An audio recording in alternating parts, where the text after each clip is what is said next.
சின்ன வயசுல இருந்து இப்போ வரைக்குமே எனக்கு எங்க தாத்தாவும் பாட்டியும் கதை சொல்லி தான் தூங்க வைப்பாங்க. அவங்க சொல்ற கதைகள் எல்லாமே ரொம்பவே திகிலூட்டும் விதமாகவும் பயங்கரமா அன்னைக்கு நைட் என்னோட தூக்கத்தையே கெடுத்துருச்சு ப்ரோ அப்படிங்கிற மாதிரி தான் நிறைய பேர் எனக்கு கதை சொல்லியிருக்கிறாங்க.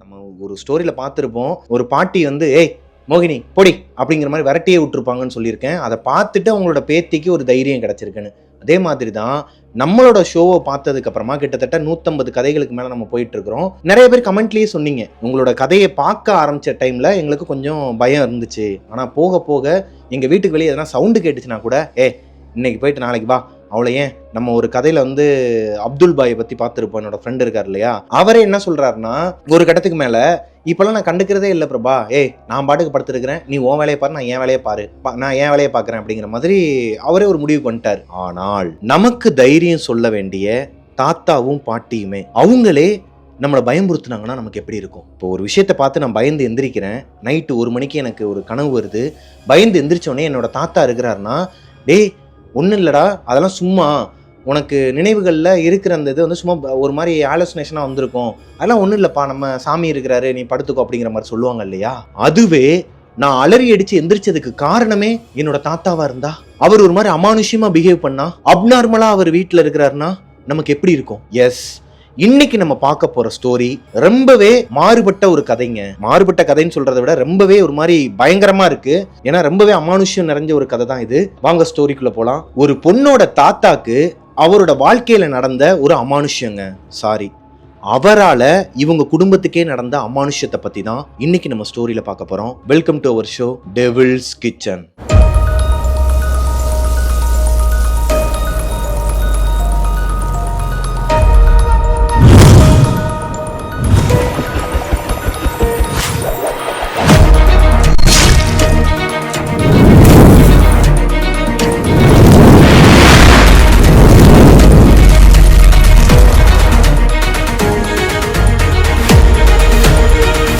ஹலோ கோஸ்டீஸ், நான் உங்களோட பிரபாகரன். இன்னைக்கு நம்ம பார்க்க போற ஸ்டோரியை எனக்கு இன்ஸ்டாகிராம்ல அனுப்பின பொண்ணோட பேரு கல்யாணி. கல்யாணியோட தாத்தா அவரோட பேர் வந்து சிவராமன். இவங்களோட சொந்த ஊருன்னு பார்த்தீங்கன்னா, அதாவது தாத்தாவோட சொந்த ஊருன்னு பார்த்தீங்கன்னா திருச்சிக்கு பக்கத்துல ஒரு கிராமங்க. இந்த கிராமத்துல பிறந்து வளர்ந்த இவங்க வந்து ஒரு பிராமின் ஃபேமிலி. சிவராமன் அவரோட 6 வயசுலயே அவங்களோட அப்பாவை இழந்துடுறாருங்க. அவங்க அப்பா இறந்துடுறாரு.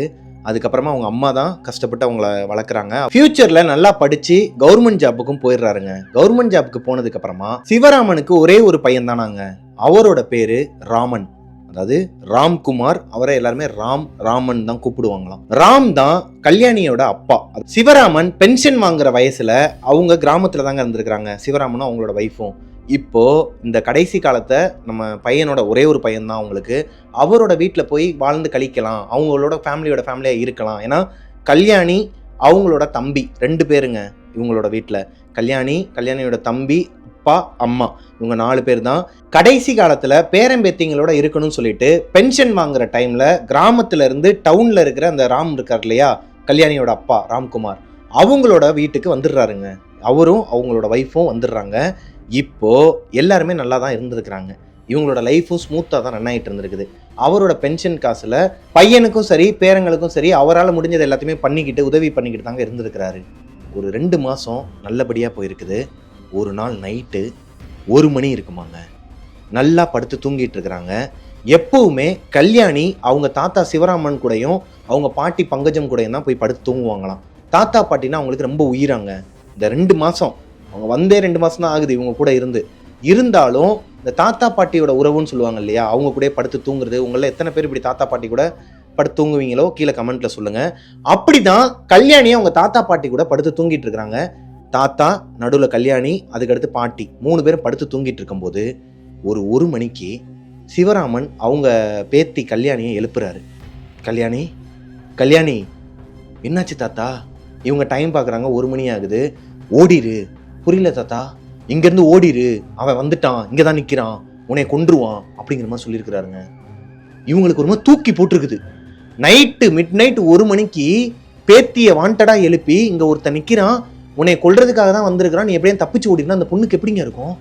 பயந்து போய் பாட்டி எழுப்பியிருக்கிறாங்க. பாட்டி, தாத்தா ஏதோ சொல்கிறாரு பாருன்னா பாட்டிக்கிட்டையும் சொல்லியிருக்கிறாரு.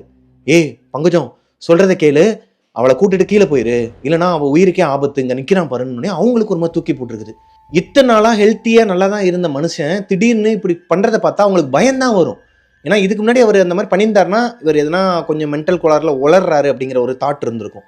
ஆனால் ஃபர்ஸ்ட் டைமாக அவர் இப்படி பண்ணது 2 பேருக்குமே ரொம்ப பயமாகி கீழே போயிட்டு அவங்களோட அப்பா கிட்ட சொல்லியிருக்கிறாங்க கல்யாணி.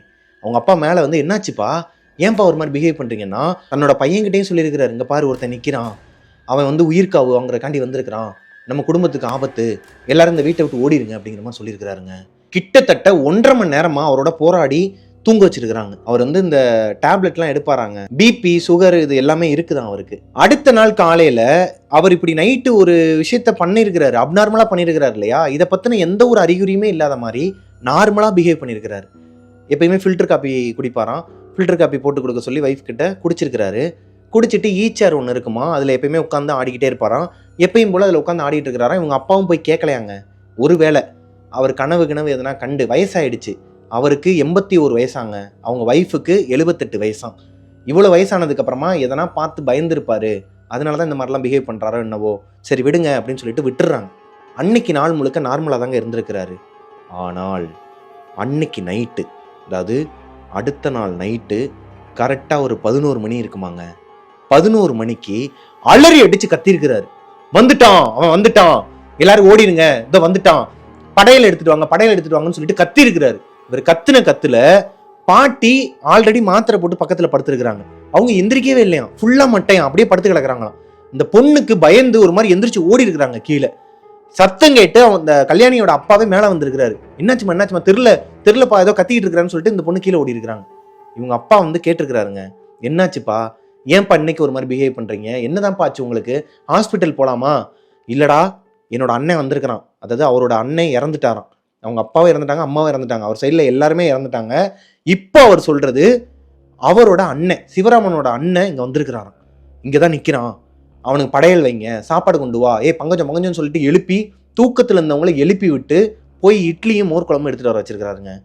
எடுத்துகிட்டு வர வச்சு அங்கே வச்சுட்டு உட்காந்துருக்கிறாராம். ஒரு மூலையில் யாருமே இல்லையா அங்கே, ஆனால் இவர் மட்டும் பார்த்துட்டு இருக்கிறாங்க. சாப்பிடுனேன், நல்லா சாப்பிடுனேன் அப்படின்னு சொல்லிட்டு உட்காந்துருக்கிறாராம். எப்படி இருக்கும் உங்களுக்கு?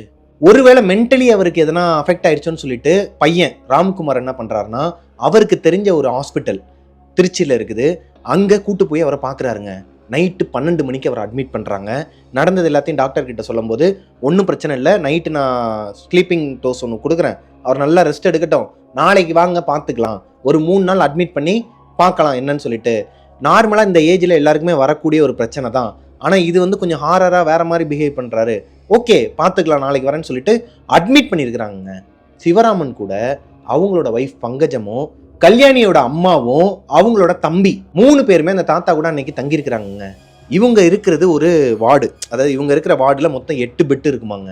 இந்த 8 பெட்டில் இவரோடது 7வது பெட்டு. நைட்டு ஃபுல்லாக இவர் தூங்கவே இல்லையாங்க, ஒரு மாதிரி அனத்திக்கிட்டே இருந்திருக்கிறாரு. கரெக்டாக ஒரு 12-12:30 இருக்குமாங்க, ஒரு மாதிரி தூக்கமே வரலையாம். எவ்வளோதான் டோஸ் கொடுத்தாலும் இவருக்கு தூக்கம் வரலன்னு சொல்லிட்டு நர்ஸ் வந்து மறுபடியும் இவர்கிட்ட பேச்சுவார்த்தை பண்ணிகிட்டு இருக்கிறாங்க. ஐயா தூங்குங்க, உங்களுக்கு போட்டிருக்கிறது ஹெவி டோஸ் மாதிரி தான், ஆனால் உங்களோட வயசுக்கு அவ்வளோ போடக்கூடாது, நான் அதனால தான் கம்மியாக போட்டிருக்கேன், நீங்கள் என்ன பண்ணுங்கள் தூங்குங்கன்னு சொன்னால் சிரிச்சுக்கிட்டே இந்த ஹாஸ்பிட்டலில் 1 மணிக்கு புளி கடிச்சு ஒருத்தவன் இறக்க போகிறான், செத்துருவான் நைட்டே அப்படிங்கிற மாதிரி சொல்லியிருக்கிறாருங்க. சொல்லிட்டு சிரிச்சுக்கிட்டே படுத்து தூங்கிட்டாராம். இப்போ அந்த நர்ஸுக்கு என்ன பண்ணுறேன்னே தெரியலையா. சரி அப்படியா, சரி சாக மாட்டாங்க, ஹாஸ்பிட்டலில் தானே புளி கிடைக்குது, நாங்கள் காப்பாற்றுறோன்னு சொல்லிட்டு இவருக்கு ஏற்ற மாதிரி பேசிட்டு இவரை தூங்க வச்சிருக்கிறாங்க. அடுத்த நாள் காலையில் கல்யாணி அவங்க அம்மாவை மாற்றி விடுறக்காண்டி வராங்க. அம்மாவும் பாட்டி தம்பி 3 பேர் வீட்டுக்கு போயிடுவாங்களாம். கல்யாணி மட்டும் அவங்க தாத்தா கூட இருப்பாங்களாம் காலையிலேருந்து ஈவினிங் வரைக்கும். ஈவினிங் அவங்க அப்பா வந்துடுவாராம். அவங்க அப்பா வந்தோடனே இவங்க போயிடுவாங்களாம். ஏன்னா கல்யாணி ஐடி முடிச்சுட்டு ஒர்க் ஃப்ரம் ஹோமில் இருக்கிறாங்க, லேப்டாப்லேயே தான் எல்லாம் பண்ணுறது, கால்ஸ்லாம் அட்டன் பண்ணுற வேலைலாம் இருக்குமாங்க. அதனால் ஈவினிங்காக அவங்க வந்தாங்கன்னா நைட்டு 1 மணி வரைக்குமே அவங்களுக்கு வேலை போயிட்டு இருக்குமா ஒர்க் ஃப்ரம் ஹோமில். அதனால் அவங்க அப்பா ஈவினிங் டைமில் வந்து மாற்றி விட்டுருவாராம். இவங்க இப்போ மார்னிங் டைமில் வந்த உடனே ஹாஸ்பிட்டலில் ஒரு மாதிரி ஸ்தம்பிச்சு போய் கிடக்குதாங்க. எல்லாருமே உங்கள் தாத்தாவை சுற்றி நிற்கிறாங்களாம், திட்டிகிட்டு இருக்கிறாங்களாம், ஒரு மாதிரி அமானுஷ்யமாக பார்க்குறாங்களாம், பயப்படுறாங்களாம். இதை பார்த்த கல்யாணிக்குமே ஒரு மாதிரி பயம் வருது. ஆஹா, வீட்டிலையே நமக்கு பின்னாடி யாரோ ஒருத்தவங்க இருக்கிறாங்க, தன்னோட இறந்து போன அண்ணன் வந்துட்டாங்கன்னு சொன்னார், இப்போ என்னடானா இங்கேயும் ஏதோ சம்பவம் பண்ணிட்டாரு போலேன்னு சொல்லி பயந்துக்கிட்டே உள்ளே வந்துருக்குறாங்க. அதுக்கேற்ற மாதிரியே கல்யாணியோட தம்பி சிரிச்சுக்கிட்டே சொல்கிறாராம். சின்ன பையன், ஒரு 7th ஸ்டாண்டர்டோ 8th ஸ்டாண்டர்டோ படிக்கிற பையன், அவன் சொல்லியிருக்கிறான், தாத்தா நைட்லாம் ஒரே அலப்பறையை கொடுத்துட்டாருக்கா, ரொம்ப ஒரு மாதிரி இது பண்ணி விட்டாரு, யாரோ ஒருத்தவங்க புளியை அடித்து செத்துருவாங்கலாம் சொல்லிட்டாரு தெரியுமா அப்படின்னு சொல்லி சிரிச்சுக்கிட்டே சொல்கிறான். ஆனால் கல்யாணிக்கு இது எல்லாமே பயம் கொடுக்குற மாதிரி தான் இருக்குங்க. இவர் என்ன சொல்லி வச்சாருன்னு தெரியலையே, சேர்றா ஒன்றும் இல்லை நீங்களாம் கிளம்புங்கன்னு சொன்னால் அங்கே என்ன நடந்திருக்குன்னா, இவர் சொன்ன மாதிரியே நைட்டு 1 மணிக்கு வேற ஒரு பெட்டில் இருக்கிற ஒரு பேஷண்ட்டு நைட்டு ரெஸ்ட் ரூம் போயிருக்கிறாருங்க. ரெஸ்ட் ரூம் போயிட்டு வெளியே வந்தவர் நெஞ்சு பிடிச்சிக்கிட்டே கீழே விழுந்து கத்தியிருக்கிறாரு. அதோட அவர் காலி, ஹார்ட் அட்டாக்ல இறந்துருக்கிறாரு. இவர் சொன்ன மாதிரியே அன்னைக்கு நைட்டு கரெக்டாக ஷார்ப்பாக 1 மணிக்கு அந்த ஹாஸ்பிட்டலில் ஒரு டெத்து விழுந்திருக்குதுங்க. இதில் பயந்து போய் தான் அந்த ஹாஸ்பிட்டலில் இருக்கிறவங்க எல்லாருமே ஸ்தம்பிச்சு போய் இவரை ஒரு மாதிரி பார்த்துட்டு இருக்கிறாங்க. என்னடா அந்த ஆள் சொன்னது அப்படியே நடந்திருக்குன்னு சொல்லிட்டு. இப்போ ஆல்ரெடி பயத்தில் இருக்கிற கல்யாணிக்கு இந்த விஷயத்த கேட்டதுக்கு அப்புறமா தனியாக வேற தாத்தா கூட இருக்க போகிறாங்க. எப்படி பயம் இருக்கும். ஆனால் தாத்தா நல்லா தூங்கிட்டு இருக்கிறாராங்க. ஏன்னா நைட்டு முழுக்க அலப்பறையை கொடுத்துட்டு பகலில் தூங்கிட்டு இருக்கிறாரு. தூங்கிட்டு இருக்கும்போது இவங்க மட்டும்தான் பக்கத்தில் உட்காந்துருக்குறாங்க. தாத்தாவை பார்க்குறாங்க, கீழே பார்க்குறாங்க, நர்ஸை பார்க்குறாங்க. பார்த்துட்டு இருக்கும்போதே இவங்க கொண்டு வந்த அனுமன் புத்தகம், ஏன்னா இவங்க தாத்தாவுக்கு அனுமன் ராமர்லாம் வந்து ரொம்ப பிடிக்குமாங்க. அவங்க அதான் சொன்னேன்ல, இவங்க ஒரு பிராமின் ஃபேமிலி தான். சின்ன வயசுலேருந்தே அவருமே வந்து அனுமன் சாலிசா வந்து எப்பயுமே சொல்லிக்கிட்டே இருப்பாராம், எதனா ஹாரராக. சின்ன வயசுலேருந்து அவருக்கு ஏகப்பட்ட ஹாரர் சம்பவங்கள் நடந்திருக்கு தான். இதை ராம்குமாரே சொல்லியிருக்கிறாரு கல்யாணி கிட்ட, எங்கள் அப்பாவுக்கு நிறையா சம்பவங்கள்லாம் நடந்திருக்குது, அதுலேருந்துலாம் வெளியே வந்துட்டாரு அப்படிங்கிற மாதிரிலாம் சொல்லியிருக்கிறாரு. ஒருவேளை அந்த சம்பவங்கள் தான் வயசானதுக்கு அப்புறமா அவரை பாதிக்குதா அப்படிங்கிற டவுட்டுமே உங்களுக்கு இருக்குங்க. இப்போது கொண்டு வந்த அனுமன் புத்தகத்தை அவரோட தலாணிக்கு அடியில் வச்சுட்டு திருநீர் குங்குமம் அதெல்லாம் பக்கத்தில் கோயிலில் எடுத்துகிட்டு இருந்தெல்லாம் அவர் பூசி விட்டுட்டு நர்ஸை கூப்பிட்டு அடியில் புக்கு வச்சுருக்கிறேன், இதை மட்டும் எடுக்காதீங்க, அதாவது தலகாணி உரைக்குள்ளேயே வச்சுருக்கிறாங்க அவருக்கே தெரியாத மாதிரி, இதை மட்டும் அவருக்கு தெரிய வேணாம்னு சொல்லிட்டு உட்கார்ந்துருக்கும்போது அவங்க தாத்தா திடீர்னு எந்திரிச்சிருக்கிறாருங்க. எந்திரிச்சவர் கல்யாணியை பார்த்து, அங்கே பாரு வந்துட்டானா, அவ்வளோதான் சாக போகிறான், செத்துருவ, ஓடிரு அப்படிங்கிற மாதிரி சொல்லியிருக்கிறாருங்க கல்யாணியை பார்த்து. தாத்தா உனக்கு என்ன தாத்தா பிரச்சனை, ஏன் தாத்தா இப்படி பண்ணுற, நான் எதுக்கு தாத்தா சாகணும், என்னை பார்த்து எதுக்கு தாத்தா, எவன் தாத்தா வந்திருக்கிறான், எத்தனை பேர் தான் வருவானுங்க, எனக்கு ஒன்றும் புரியலை, இங்கே பாரு உன்னை மென்டல்னு சொல்லிடுவாங்க, உன்னை எனக்கு ரொம்ப பிடிக்கும், சொன்ன கேளு அப்படிங்கிற மாதிரி பேச்சுவார்த்தை நடத்திட்டு இருக்கும்போது இவர் பாட்டுக்கு எந்திரிச்சவர் அங்கே தான் நிற்கிறான், சாக போகிறேன்னு சொல்லிட்டு மறுபடியும் படுத்து தூங்கிட்டாராங்க. அவர் சொன்ன டைமு 1 மணி, நைட்டு 1 மணிக்கு சாக போகிறேன்னு சொல்லியிருக்கிறாரு கல்யாணி கிட்ட. இப்போ அவங்க அப்பா ஈவினிங் ஒரு 6 மணிக்கெலாம் வந்து கல்யாணியை மாற்றி விட்டுறாரு. அவர் தான் நைட்டு ஹாஸ்பிட்டலில் இருக்கிறாரு. அடுத்த நாள் கல்யாணிக்கு ஒரு நியூஸ் வருதுங்க. இவங்க தாத்தா தங்கியிருக்கிறார் இல்லையா அந்த வார்டில், மொத்தம் 8 பெட்டு சொன்னேன் இல்லையா, அதில் ஒரு பெட்டில் இருக்கிறவர் இறந்துட்டாராம். அதே 1 மணிக்கு ஆல்ரெடி ஒருத்தர் இறந்துட்டாரு, இவர் சொன்ன மாதிரி இன்னைக்கு ஒருத்தர் இறந்துட்டார். கல்யாணிக்கு ஒன்றுமே புரியலையாங்க. இவங்க தாத்தா கடவுளா, எப்படி இவருக்கு தெரியுது, சாக போகிறது எப்படி இவருக்கு முன்னாடியே தெரியுது, மொட்டையாக சொல்கிறாரு செத்துருன்னு சொல்லிட்டு கையை காட்டுறாரு, ஆனால் யாராச்சும் ஒருத்தர் செத்துறாங்க. இதே மாதிரி அடுத்த 4 நாள் தொடர்ந்து 4 டெத்து விழுந்திருக்குது அந்த ஹாஸ்பிட்டலில், இவரோட வார்டில். எல்லாருக்குமே ஒரு மாதிரி தூக்கி போட்டிருக்குதுங்க. நிறைய பேர் வந்து வேற ஹாஸ்பிட்டலுக்கே போக ஆரம்பிச்சிட்டாங்களாம் இங்கேருந்து காலி பண்ணி. இப்போதான் கல்யாணிக்கு ஒரு விஷயம் புரியுது. இவங்க தாத்தா கல்யாணியை பார்த்து கை காட்ட மாட்டாரு, கல்யாணிக்கு ரைட் சைட்லையோ இல்லை லெஃப்ட் சைட்லையோ தான் கையை காட்டி அவன் வந்துட்டான், அவன் இறக்க போகிறான், செத்துருன்னு சொல்கிறது எல்லாமே வேற திசையில தான் காட்டுறாரு. யோசித்து பார்த்தா அவர் கையை காட்டின திசையில திரும்பி பார்த்தா அந்த வார்டில் இருக்கிறவர் அன்னைக்கு இறந்துட்டாராங்க. இதே மாதிரி தான் 6 பேர் இறந்துருக்கிறாங்க அந்த வார்டில் இருக்கிறவங்க, இவங்க தாத்தா சொல்லி. இப்போ ஹாஸ்பிட்டலில் இருக்கிற டாக்டர்ஸ் இவங்களே பயந்துட்டு என்ன பண்ணுறாங்கன்னா, என்னமோ ஏதோ இது சக்தியா என்னெல்லாம் எனக்கு தெரியாது, இவர் நல்லா தான் இருக்கிறாரு, நார்மலாக தான் இருக்கிறாரு, இவரை வீட்டுக்கு கூட்டு போங்கன்னு சொல்லிட்டு சர்டிஃபிகேட் கொடுத்து அனுப்பி விட்டாங்களாங்க. பயந்துட்டு அனுப்புனாங்களா என்னங்கிறது இப்போ வரைக்கும் கல்யாணிக்கு தெரியாதான். இருந்தாலும் இப்படி ஒரு கேரக்டர் அந்த ஹாஸ்பிட்டலில் இருந்தால் யாராலையும் நிம்மதியாக இருக்க முடியாதுங்கிற காரணத்தினால அனுப்பி விட்டுருப்பாங்கன்னு நினைக்கிறேன். இந்த ஹாஸ்பிட்டலில் அட்மிட் ஆகும்போது நல்லா தாங்க வந்திருக்கிறாரு, அதாவது ரொம்ப உடம்பு முடியாமல் இருந்தாலுமே அவரே நடந்து வந்திருக்கிறாரு. ஹாஸ்பிட்டல் ஸ்டெப்ஸில் ஏறுறதா இருக்கட்டும், அவங்க வீட்டு படிக்கட்டுலேருந்து இறங்குறதா இருக்கட்டும், அவராகவே தான் வந்திருக்கிறார். ஆனால் இந்த ஹாஸ்பிட்டல்லேருந்து நல்லா இருக்கிறான்னு சொல்லி சர்டிஃபிகேட் கொடுத்து வீட்டுக்கு அனுப்பும்போது டாக் மாதிரி நடந்து வந்திருக்கிறாருங்க, நாய் மாதிரி வந்திருக்கிறாரு, கையும் காலும் சேர்த்து கீழே முட்டி போட்டு இப்படி வந்திருக்கிறாரு. இவங்க அப்பா என்ன நினச்சிருக்கிறாருன்னா, கல்யாணியோட அப்பா ராம்குமார், ஒருவேளை இவருக்கு உடம்பு முடியாதனால இப்படி பண்ணுறாரா, எந்திரிச்சு நடக்க முடியலையா, ஹாஸ்பிட்டல்லையும் தெரிஞ்சிருச்சு, இவங்களால வச்சு பார்க்க முடியலன்னு சொல்லிட்டு தான் அப்பாவை டிஸ்சார்ஜ் பண்ணுறாங்கன்னு, சரின்னு சொல்லிட்டு அவரும் அவங்களோட ஒய்ஃபு அவங்க அம்மா எல்லாரும் சேர்ந்து தூக்கிட்டு வந்துருக்குறாங்க. கல்யாணிக்கும் சரி அவங்க அப்பா ராம்குமாருக்கும் சரி அங்கே இருக்கிற எல்லாருக்குமே அடிவயிறை கலக்கிக்கிட்டு இருந்திருக்குங்க. ஏன்னா இவர் கரெக்டாக 1 மணிக்கு எதனா ஒரு சம்பவம் பண்ணுவார், அதுக்கு ஏற்ற மாதிரியே எதனா ஒரு சாவும் விழுகும். இது தொடர்ச்சியாக ஒரு 10 நாளாக நடந்துட்டு இருக்கனால யாருக்கு தூக்கம் வரும் வீட்டில்? யாருக்குமே வரல. அவங்கவுங்க முழிச்சுக்கிட்டு என்ன நடக்குமோ ஏது நடக்குமோன்னு சொல்லிட்டு ஒரு பதட்டத்திலே தான் உட்காந்துருக்குறாங்க ஹாலில். மேலே தான் அவரோட ரூமு ஈச்சேர் ஒன்று இருக்கும், அதில் தான் படுத்துருக்கிறாரு. திடீர்னு கல்யாணி இங்கே வாமா அப்படின்னு இருக்கிறாரு. கல்யாணிக்கு போகவா வேணாமான்னு சொல்லிட்டு ஒரு பதட்டம். இப்போ அவங்க பாட்டி என்ன சொல்கிறாங்கன்னா, என்னன்னு தான் கேட்டு வாடி, என்ன தான் சொல்கிறாருன்னு பார்ப்போம் போன்னு சொல்லிட்டு அனுப்பி விட்டா வந்திருக்கிறாங்க கல்யாணி. அவன் வந்துட்டான், அவன் அங்கே தான் நிற்கிறான். சரியா, நாளைக்கு காலையில் 1 மணிக்கு இளவு விழுகுது போ அப்படிங்கிற மாதிரி சொல்லியிருக்கிறாருங்க. இப்போ கல்யாணிக்கு ஆத்திரம். அவங்க தாத்தாவை இந்த மாதிரி அவங்க திட்டினதே கிடையாதான் வாழ்நாளில், திட்டி விட்டுருக்காங்க. அறிவு இருக்கா இல்லையா தாத்தா உனக்கு, ஏன் தாத்தா இப்படி எல்லாரையும் சாவடிச்சுக்கிட்டே இருக்கிற, இதுல இருந்து உனக்கு என்ன கிடைக்குது அப்படின்னு சொல்லி கேட்கும்போது நக்கலா சிரிச்சிருக்கிறாருங்க. அதுக்குன்னு நடக்கிறத தடுக்கவா முடியும், போ போ அப்படின்னு சொல்லிட்டு படுத்துட்டாராங்க. இப்ப கல்யாணி ஒரு செகண்ட் அப்படியே வெயிட் பண்ணி, தாத்தா அங்க அங்க பார்த்தானே சொன்னேன், அங்க என்ன தெரியுதுன்னு சொல்லிட்டு கேட்கும்போது அங்க ரவுண்டா ஒரு தர்பூசணி மாதிரியான ஒரு உருவம், அந்த உருவம் வந்து திடீர்னு வெடிச்சு சதறிடுச்சு அப்படிங்கிற மாதிரி என்னென்னமோ சொல்றாங்க. இவங்களுக்கு ஒண்ணுமே புரியல. ஆனால் அவர் கையை காட்டுற திசையில இவங்க பாட்டியோட ரூம் தான் இருக்குது, பங்கஜம்மா படுத்து தூங்குற ரூம். அப்போ பாட்டியோட உயிருக்கு ஆபத்தா? பாட்டிக்குமே உடம்பு முடியல, பாட்டிக்கு ஆல்ரெடி பிபி சுகர் எல்லாமே இருக்கு. அப்படி இருக்கும் பட்சத்தில் பாட்டிக்கு தான் ஏதோ ஆக போகுதுன்னு நினச்சிக்கிட்டு கல்யாணி அன்னைக்கு நைட்டு முழுக்க பாட்டி கூட பாட்டியை கையை பிடிச்சிக்கிட்டு படுத்து தூங்கிட்டு இருந்திருக்கிறாங்க அவங்களோட ரூம்ல. தாத்தா இந்த ஈச்சேர்லேயே படுத்து தூங்கிட்டாரு. அவங்களோட அப்பா யாரு ராம்குமார், அவங்களோட ஒய்ஃப் எல்லாருமே கீழே படுத்து தூங்கிட்டாங்க, தம்பி எல்லாருமே தூங்கிட்டாங்க ஒரு கட்டத்துக்கு மேலே. மிட் நைட்ல அவங்க பாட்டி வந்து ஒரு மாதிரி மூச்சு வாங்கியிருக்கிறாங்க. அப்படின்னு இவங்க பயந்து எந்திரிச்சிருக்கிறாங்க. கல்யாணி, பாட்டி பாட்டி என்னாச்சு பாட்டி, உனக்கு ஒன்றும் ஆகாது பாட்டி, நான் இருக்கேன் பாட்டின்னு சொல்லும்போது, அடி அடி ஒன்றும் இல்லடி, தண்ணி கொஞ்சம் குடுன்னு சொல்லிட்டு செம்பில் தண்ணி கொடுத்துருக்காங்க. குடிச்சிட்டு படுத்து தூங்கிட்டாங்களாங்க. அடுத்த நாள் காலையில் விடியுது, மரண ஓலம் கேட்குது. செத்து போனாங்கன்னா வீட்டில் எல்லாரும் உட்காந்து அழுதுகிட்டு இருப்பாங்க இல்லையா, அந்த மாதிரி ஒப்பாரி சத்தம் கேட்குது. எல்லாருமே ரொம்ப ஏங்கி அழுகிற சத்தம் கேட்குது. இப்போது கல்யாணி அரை தூக்கத்தில் எந்திரிக்கிறாங்க. எந்திரிச்சு பார்த்தா பக்கத்தில் கல்யாணியோட பாட்டி இல்லை. கல்யாணிக்கு ஒரு மாதிரி படப்படம் நெஞ்சு அடிச்சுக்குதுங்க. பாட்டி போயிட்டாங்களா? வெளியே எந்திரிச்சு நடந்து வராங்க. ஒரு மாதிரி காதுலாம் அடைச்சி போய் ரொம்ப ஒரு மாதிரி கண்ணுலாம் கலங்கி வெளியே வரும்போது பங்கஜம்மா, அதாவது பங்கஜ பாட்டி ஃபில்டர் காப்பி போட்டு ஆற்றிக்கிட்டு வராங்க அவங்களோட ஹஸ்பண்டுக்கு. இந்த தாத்தா உட்காந்துருக்கிறாரு, அதே ஈச்சேரில் உட்காந்துருக்கிறாரு. சிவராமனுக்கு கொண்டு போய் அந்த காஃபியை கொடுத்தோன்னு தான் இவங்களுக்கு உயிரே வருது. அப்போது பாட்டிக்கு ஒன்றாகலை. இந்த அழுக சத்தம் எங்கேருந்து வருதுன்னு சொல்லிட்டு வெளியே போய் பார்த்தா இவங்க வீட்டுக்கு வெளியே கிழக்கு திசையில் ஒரு வீடு, இவங்க வீட்டுக்கு ஆப்போசிட் வீட்டில் 8th ஸ்டாண்டர்ட் படிக்கிற ஒரு பையன் சூரிய நமஸ்காரம் பண்ணுறேன்னு சொல்லிட்டு விடிய காலையில் மேலே அவங்க அப்பாவோட துணை இல்லாமல் மேலே போயிருக்கிறான்.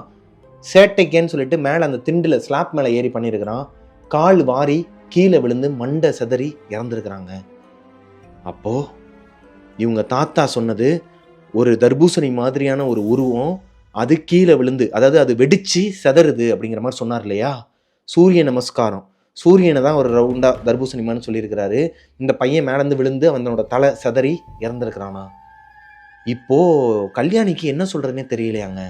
ஒரு மாதிரி இவர் சொல்கிறதெல்லாம் நடக்குது, இவருக்கு எப்படி இதெல்லாம் தெரியும்னு சொல்லிட்டு ஒரு மாதிரி அமானுஷமாக அங்கேருந்து உள்ளே வந்து பார்த்தா வெளியே போகும்போது நார்மலாக ஃபில்டர் காப்பி குடிச்சிட்டு இருந்தவர் கல்யாணி வீட்டுக்குள்ளே வரும்போது கல்யாணியவே பார்த்துக்கிட்டு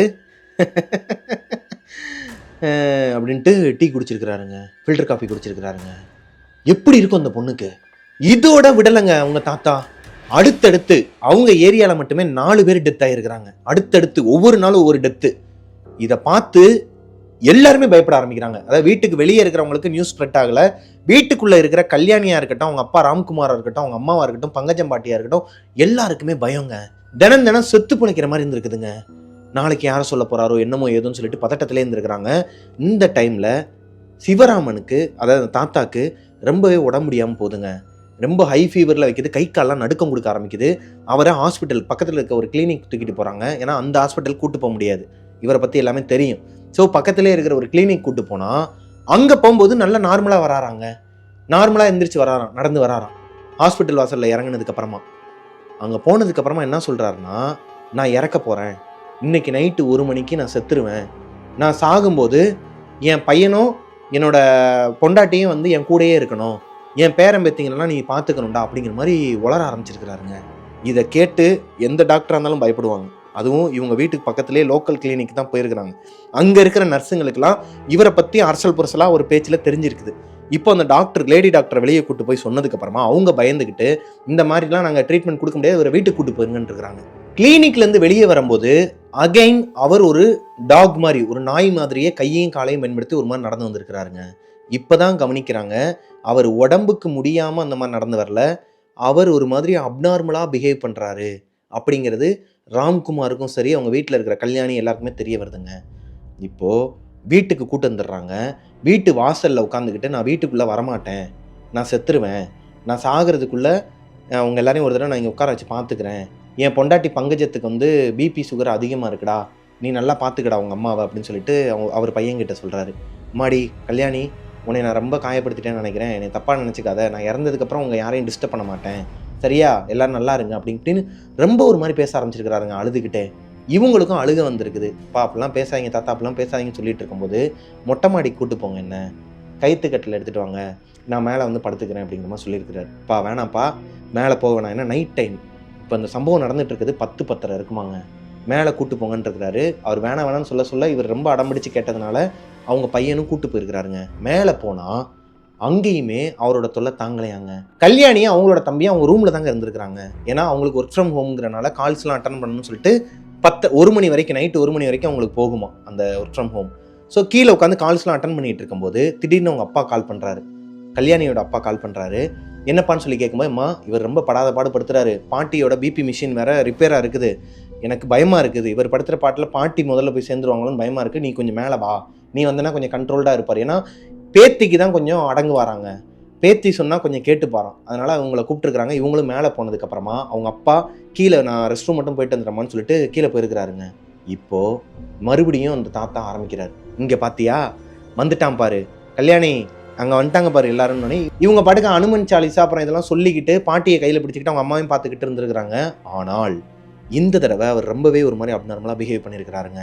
பக்கத்தில் அவங்க இறந்து போன அம்மா அப்பா, ஆப்போசிட்டில் அவங்க அண்ணன் எல்லாருமே வந்திருக்கிறாங்கன்னு சொல்லிட்டு ஒரு மாதிரி சின்ன குழந்தை மாதிரி பிஹேவ் பண்ணியிருக்கிறாருங்க. ரொம்ப ஒரு மாதிரி ஆட்டம் போட்டிருக்கிறாரு மேலே மாடியில் வச்சு. அவருக்கு ரொம்ப உடம்பு முடியல, மேலேயே அவரால் நடந்து வர முடியல, அவங்க அப்பா தான் தூக்கிட்டு வந்துருக்கிறாரு, கல்யாணியோட அப்பா தான் தூக்கிட்டு வந்துருக்கிறாரு. ஆனால் இப்போ அவரு எந்திரிச்சு ஆடுறாரு, ஓடுறாரு, ஒரு மாதிரி யானை மாதிரிலாம் பண்றாரு, ஒரு மாதிரி பண்ணிட்டு இருக்கிறாராம், குழந்தை பருவத்துக்கே போன மாதிரி பண்ணிட்டு இருந்திருக்கிறாரு. இப்போ கல்யாணிக்கு ரொம்பவே பயம் வருதுங்க. கீழே ஓடிடலாமான்னு நினைச்சிட்டு இருக்கும்போது கல்யாணியோட அப்பா சிவராம் மேலே வந்துடுறாரு. அவர் வந்த உடனேயுமே இவர் இந்த தாத்தா என்ன பண்றாருன்னா, வாடா, என்னடா என்ன கொன்றுலான்னு முடிவு பண்ணிட்டியா, கொன்றுடா, ஆனால் எனக்கு கொஞ்சம் டைம் கொடு, நான் என்னோட ஃபேமிலியோட டைம் ஸ்பெண்ட் பண்ணிக்கிறேன் அப்படிங்கிற மாதிரி வினோதமாக பேசியிருக்கிறாருங்க. இப்போ எல்லாருமே ராம்குமாரை பார்க்குறாங்க ஒரு மாதிரி, ஏன்னா இவர் சொல்கிறது எல்லாமே உண்மையாக தானே இருக்குது. அப்பா அவங்க அப்பாவையே கொல்ல போகிறாரா பையன்னு சொல்லிட்டு எல்லாருமே பார்த்துருக்குறாங்க. இப்போ ராம்குமார் என்ன சொல்கிறாருன்னா, ஏன்பா லூசு மாதிரி பேசிகிட்டு இருக்கிற, நான் ஏன்பா உங்களை கொல்ல போகிறேன், என்னப்பா பேசிகிட்டு இருக்கீங்கன்னு சொல்லிட்டு அழுக ஆரம்பிச்சிருக்கிறாருங்க. அப்போ தான் இந்த தாத்தா சொல்லியிருக்கிறாரு, டேய் நான் உன்னையே சொல்லலை, உனக்கு பின்னாடி ஒருத்தன் நிற்கிறான் பாரு, விபூதியெல்லாம் அடிச்சுக்கிட்டு கையில் கருப்பு கயிறு வச்சுக்கிட்டு நிற்கிறான்ல, அவனை சொன்னேன் அப்படின்ட்டு. யமதர்மன் வந்திருக்கிறாராம் அவரோட உயிர் எடுக்கிறதுக்கு. இதை சிம்பாலிக்காக சொல்லியிருக்கிறாரு. சரி கொஞ்சம் நேரம் குடுறா, எனக்கு என் ஃபேமிலியோட டைம் ஸ்பெண்ட் பண்ணணும், சரியா, சரி எல்லாரும் வாங்க கீழே, என்னை டேய் ராம்குமார் என்னை கீழே தூக்கிட்டு போடா, அந்த கட்டில் போய் என்னை படுக்க வைடா, கட்டில் கீழே எடுத்துட்டு வாடா, என் ரூமில் தான்டா நான் படுத்து தூங்குவேன், வாடா எடுத்துகிட்டு வாடான்னு சொல்லியிருக்கிறாருங்க. எல்லாருமே அழுதுகிட்டே என்ன நடக்குதுன்னே தெரியல. இருந்தாலும் அவர் சொல்கிறத பண்ணுறதை தவிர்த்து உங்களுக்கு வேறு வழியும் தெரில. அந்த இடத்துல ராம்குமார் என்ன பண்ணுறாருன்னா, அவங்க அப்பாவை தூக்கிட்டு கீழே அந்த கைத்துக்கட்டில் போட்டு அதில் படுக்க வச்சா அவர் மோஷன் போயிட்டாராங்க, ஃபுல்லாக மோஷன் போயிட்டாராம். இவங்களுக்கு பயம் கொடுக்க ஆரம்பிச்சிருச்சான், பாட்டிக்கு தெரிஞ்சிருச்சான், ஐயோ இது எல்லாமே நிறைய பேர் தெரியும்னு நினைக்கிறேன் இது எதோட அறிகுறின்னு. ஸோ மோஷன்லாம் க்ளீன் பண்ணிவிட்டு அவருக்கு வேறு ஒரு புது ட்ரெஸ்ஸை போட்டு படுக்க வச்சு அவர் கேட்ட மாதிரியே இட்லி 4 வச்சு அதில் மோர் குழம்பு ஊற்றி பிணைஞ்சி ஊட்டியிருக்கிறாங்க. சாப்பிட்றாரு. சாப்பிட்டுட்டு அவர் சொன்னது 1 மணிக்கு அவரோட உயிர் போகும்னு சொல்லிட்டு. இப்போ மணி 12:45, மூச்சு வாங்க ஆரம்பிச்சிருக்கிறாருங்க. மூச்சு விட முடியாமல் ஒரு மாதிரி திணறி இருக்கிறாரு. இப்போது ராம்குமார் அழுக ஆரம்பிக்கிறாரு, அப்பா என்னை விட்டு போயிடாதப்பா, எப்பா தயவு செஞ்சுப்பா, எப்பா இருடா. அந்த மூச்சு திணறிக்கிட்டே பேசுகிறாராம். அவன் வந்துட்டான், ஆல்ரெடி அவன் வந்துட்டான், இன்னும் கொஞ்சம் நேரத்தில் எப்படினாலும் முடிச்சிருவான், என் பொண்டாட்டியை நல்லபடியாக பார்த்துக்க, உனக்கும் தான் என் பையனை நல்லபடியாக பார்த்துக்கன்னு சொல்லி எல்லாரையும் பார்க்குறாராங்க. பார்த்துக்கிட்டே அவங்க வீட்டு கடிகாரத்தில் ஷார்ப்பாக டைம் ஒரு பெல் 1 மணி ஆனதுக்கப்புறமா அவரோட உயிர் பிரிஞ்சிருச்சுங்க. பையனோட மடியிலேயே படுத்து உயிரை விட்டார். அவர் சொன்ன மாதிரியே 1 மணிக்கு இறந்துட்டார். இதோட முடியலைங்க. இந்த தாத்தா இறந்ததுக்கு அப்புறமா அவங்க வீட்டில் ஏகப்பட்ட அமானுஷங்கள் நடந்திருக்குது. தாத்தா இறந்து அடுத்த ஒரு 2-3 நாள்லையே இவரோட உடம்பை எடுக்கிறதுக்கு 2 நாள் ஆயிருக்குது. சொந்தக்காரங்களாம் கொஞ்சம் வெளிநாட்டிலேருந்துலாம் வரணுங்கிறனால வெயிட் பண்ணியிருக்கிறாங்க. இந்த 2 நாளுமே படாத பாடுபடுத்தியிருக்கிறாருங்க. அந்த ஈச்சேர் ஆடிக்கிட்டு இருக்குமா நைட்டு 1 மணிக்கு கரெக்டாக. ஈச்சேர் ஆடுற சவுண்டு கேட்குமா அவரோட ரூமில். மேலே போய் கல்யாணி தான் பார்ப்பாங்களாம். அங்கே இவர் உட்காந்துருப்பாராங்க. விஷுவலாகவே கல்யாணி கண்ணுக்கு அவங்க தாத்தா தெரியவாராம். அவர் உட்காந்துருப்பாராம், சிரிச்சுக்கிட்டே ஆடிக்கிட்டு இருப்பாராம். என்ன சொன்னதெல்லாம் நம்பலையா நீ அப்படிம்பாராங்க. எப்படிங்க இருக்கும் அந்த பொண்ணுக்கு? இது போக மேலே மொட்டை மாடியில் போயிட்டு துணி காய போட போகும்போது அவன் வந்துட்டான், உன் பின்னாடி தான் நிற்கிறாங்கிற அவரோட குரல் கேட்குமா. இவங்களோட பாட்டி பங்கஜம் அவங்க பையன்கிட்ட ராம்குமார் இருக்கார் இல்லையா, அவர்கிட்ட சண்டை போட்டாங்கன்னா அவங்கள அடிப்பாங்களாம். யாரோ ஒருத்தவங்க நைட்டு தூங்கிட்டு இருக்கும்போது வந்து சப்பு சப்புன்னு அரைகிற மாதிரி அவங்க பயந்து போய் எந்திரிப்பாங்களாம். அவங்க தாத்தா தான் அந்த மாதிரிலாம் பண்ணுறாரா? பையனை பத்திரமா பார்த்துக்கோன்னு சொன்னால் எதுக்கு சண்டை போடுற, தேவையில்லாத சண்டை போட்டிருக்க, அதனால தான் உன்னை அடிச்சிருக்கிறாங்கன்னு சொல்லிட்டு கல்யாணி சொல்லியிருக்கிறாங்க. அவரோட டெத் சர்டிஃபிகேட் வந்ததுக்கப்புறமா கல்யாணியும் அவங்களோட பாட்டியும் அவரோட ரூமில் உட்காந்து பார்த்துட்டு இருந்துருக்குறாங்க. அவங்க கூட உட்காந்து தான் பார்த்துட்டு இருக்கிறாரு. அதை இவங்களால ஃபீல் பண்ண முடியுதாங்க. அந்த ஆறாவை இவங்களால ஃபீல் பண்ண முடியுதான். இவங்களை தாண்டி யாரோ ஒருத்தவங்கல்ல, இவங்க தாத்தா தான் அந்த ரூமில் இருக்கிறாங்கிறத கல்யாணியால் ஃபீல் பண்ண முடியுதாங்க.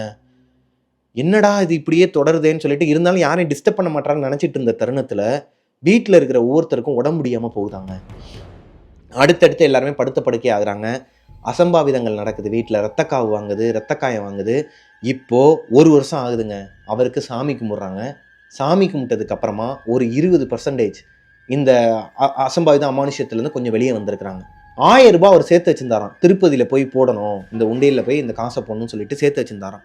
அந்த காசை எடுத்து வெளியே ஒரு முக்கியமான இவங்களுக்கு தேவைப்படுற ஒரு பொருளை கல்யாணி வாங்கலாம்னு நினச்சிட்டு இருந்தாங்களாம். ஆனால் இவங்க தாத்தாவோட இந்த ஆட்டம் வீட்டுக்குள்ளே இருக்கிறத பார்த்துட்டு திருப்பதிக்கு கரெக்டாக அவர் இறந்து 1 இயர் டெத் அனிவர்சரியில் இவங்க திருப்பதியில் போய் அந்த 1000 ரூபாயை போட்டு வந்திருக்கிறாங்க. உங்கள் தாத்தா போடணும்னு நினச்சதை இவங்க போய் செஞ்சுட்டு வந்ததுக்கப்புறமா கல்யாணியை டிஸ்டர்ப் பண்ணுறதே இல்லையா. கல்யாணி அவங்களோட உருவத்தை பார்ப்பாங்களாம்.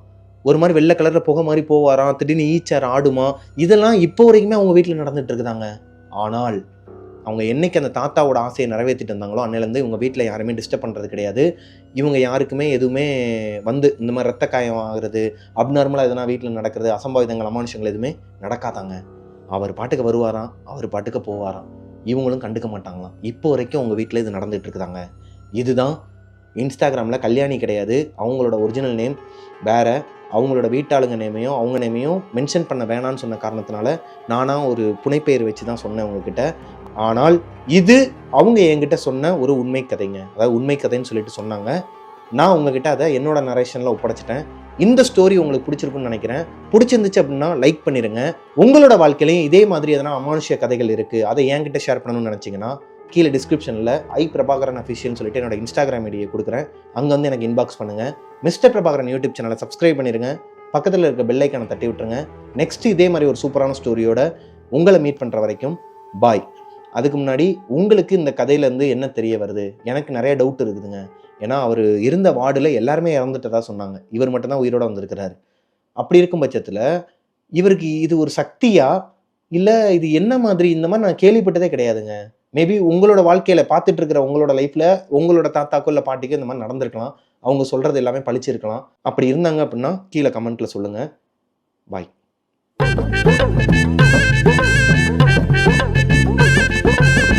Welcome to our show Devil's kitchen.